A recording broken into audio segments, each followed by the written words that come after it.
Hi, Laura Price here, and this video is about treating your diet like a checkbook, okay?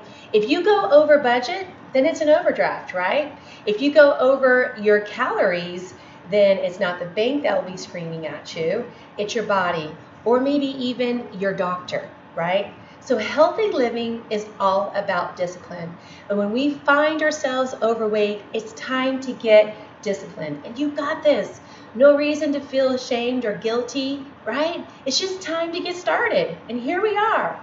Bottom line, if you can't afford it, don't eat it. So every calorie adds up. And if you exceed your caloric budget, your weight will increase, right? You wouldn't knowingly write a bad check, right? And you should treat your food budget the same way. In this lesson, you'll learn why skipping breakfast can actually lead to an overdraft, how to eliminate the hidden calories from some of your favorite foods, right? Why fat-free foods aren't always the best choice when trying to lose weight, and more importantly, to live healthy, okay? And finally, we'll talk about the heart-wrenching reality of overeating, what it not only does to yourself, but those who you love, okay?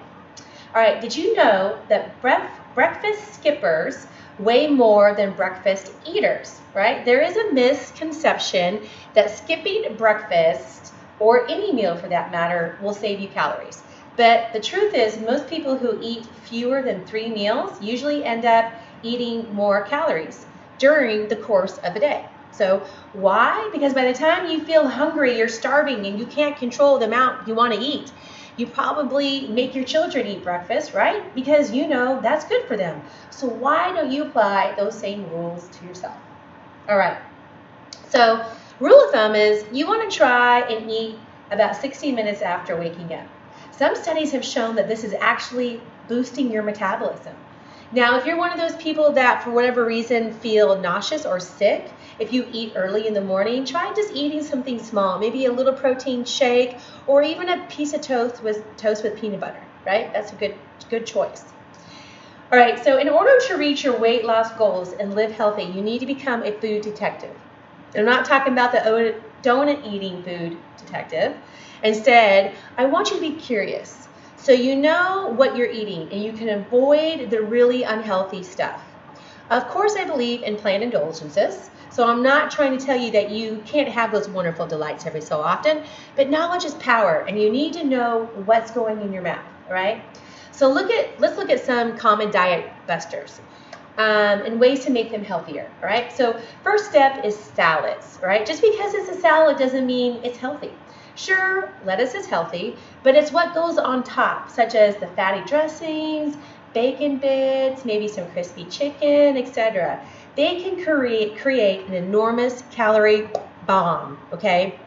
McDonald's bacon ranch salad with crispy chicken and Newman's ranch dressing comes in at 660 calories, yeah, plus 51 grams of fat. So at that rate, you're better off eating a Big Mac for 580 calories and 33 grams of fat.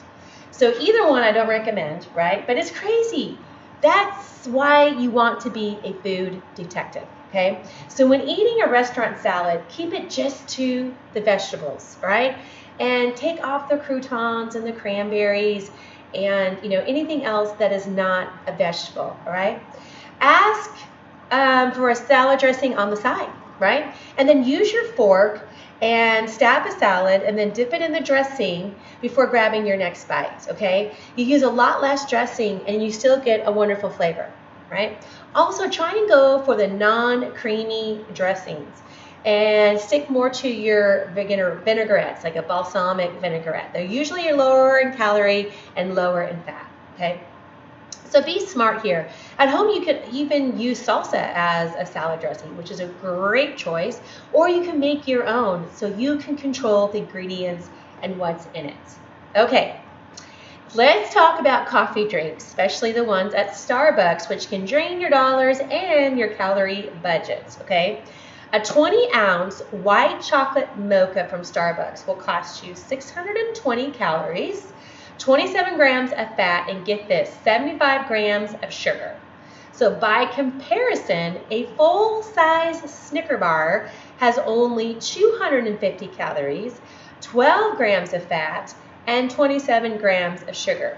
You would be better off eating a Snicker bar than drinking that white chocolate mocha.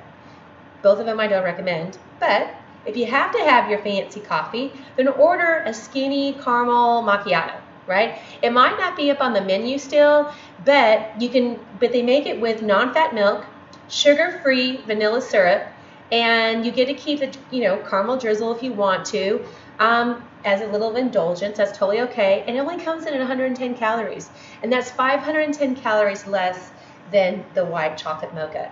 And if you've been counting your calories already, you know that those calories, they add up easily and fast. So saving 510 calories is a win-win, okay?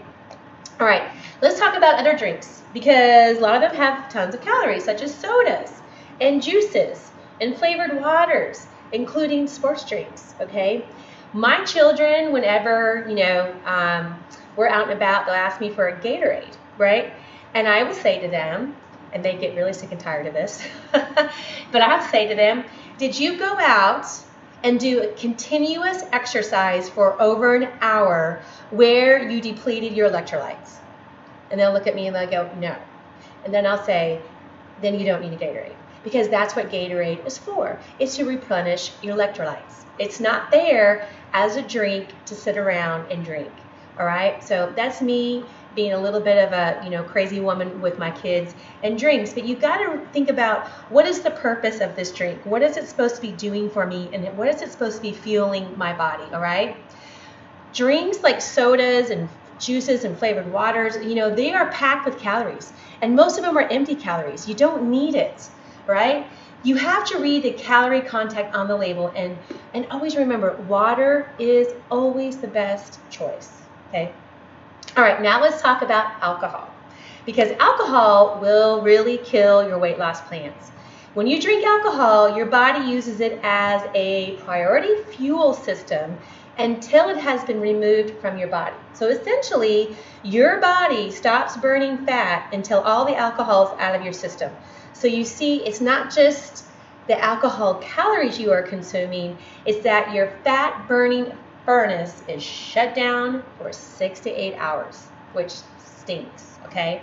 This will kill your weight loss goals. So limit your adult beverages to once a week and try to do no more than that, all right? Then there's the healthy snacks that can ruin you. So healthy snacks are not always what they seem. Even nuts and fruit can be loaded with calories. So you just have to watch your portion sizes and look on the back of the package and just know how many calories are in a serving, all right? Now, you do eat less when nuts are in a shell, right? Because you have to physically shell them, and you can visibly see how many, shells are in front of you and what you've eaten, right? So 2 great choices are peanuts and pistachios. I love pistachios. Skip the dried fruit and eat the whole fruit instead. So much more nutrients for you. This will give you easier calorie control and better enjoyment, okay? All right. Let's talk about fat-free foods. Did you know they're full of chemicals and really should be avoided?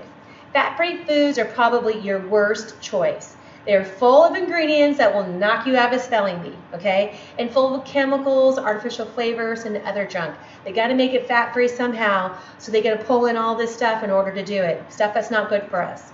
No, low-fat foods, on the other hand, are often okay, but just make sure you check the label, right? So, try to buy low-fat dairy products such as, milk and cheeses and yogurts and that type of thing, all right? If the low-fat food is unavailable, then just eat a smaller portion of the full-fat food instead, okay? Instead of the fat-free lab experiment, right? You may be consuming slightly more calories with a full-fat version, but you're avoiding all the chemicals, right? That's in the fat-free version, which is really better for your body. All right, remember, we're human, which means we're imperfect, okay? You're gonna fall off the wagon. So the key is to make a recovery plan and figure out what you're gonna do if you go over budget, okay? What if you bounce a check or you max out a credit card, right? You just can't keep spending what you can't afford. You got to make a plan and figure it out, right? You don't keep overspending. You start making a plan to pay it off and get back in the black. That's right, pay it off. The same goes for dieting. As soon as you go over budget, you have to start paying it off because you can't afford to eat that much every day, right? This is when you step up your calories. You step up your cardio, not your calories. You step up your cardio and you reduce your calorie budget by learning to be more frugal with your calories. You can do this, okay? It's just the same as balancing your checkbook. You can't afford to have you can't really afford to have a planned indulgence until you get yourself back in control, all right? Motivation is hard to keep high, so when you feel like you're slipping, you got to remember why you started. What was the motivation that got you starting this plan, right? What was that internal motivation, right? Was it I want to have more energy, right? I just want to feel better. I want to be there for my grandkids. I want to be there for my kids. Whatever that internal motivation, you got to find it again and you got to get yourself back on track, okay? Because remember, you are awesome. Your family loves you and they want you around for a very long time, right? You've got to figure it out so you can lead a longer, healthier, and happier life. Okay, it's time to take action. Think about what unhealthy living does to you, right? And why you have to keep your calories in your budget. Find the motivation that you need to do that, all right? Complete the worksheets that go along with this video, all right? And I will see you in the next video. Take care.